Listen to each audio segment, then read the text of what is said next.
नमस्कार मैत्रिणींनो, चला तर बघूया. मी आज रव्याच्या कुरडया बनवत आहे. आणि इथे मी 2 दिवस रवा छान भिजत ठेवला होता.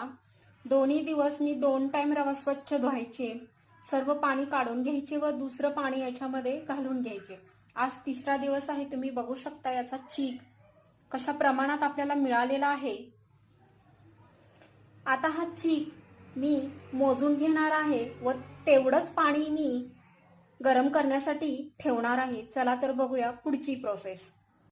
तुम्ही बघू शकता आपल्याला कशा प्रमाणात चीक हा मिळालेला आहे व किती आहे. एवढंच पाणी आता आपण घेणार आहोत.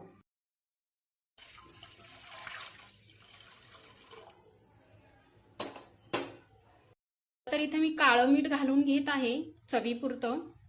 अशाप्रमाणे लाकडी चमचा किंवा लाटणं घेऊन सतत ढवळत राहायचं आहे.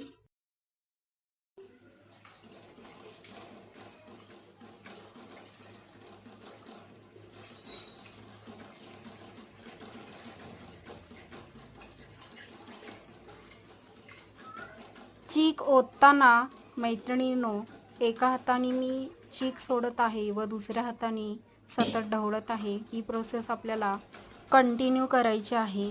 सतत आपल्याला ढवळत राहायचं आहे.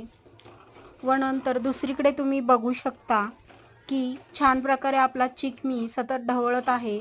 तो हळूहळू घट्टसर व दाटसर होत आहे.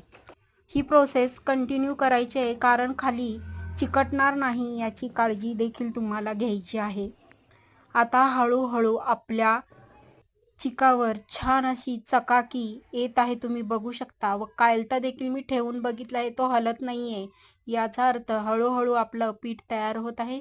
पाण्याचा हात घेऊन मी इथे छान असं पाणी सर्व बाजूला पसरून घेऊन एक वाफ घेतली आहे. असंच आपल्याला 2 वेळा करून घ्यायचं आहे, जेणेकरून आपलं पीठ छान वाफरलं जाईल व छान तयार होईल. तुम्ही बघू शकता चमच्यातून खाली पीठ पडत नाही आहे. आपलं पीठ आता कुरडया घालण्यासाठी तयार आहे.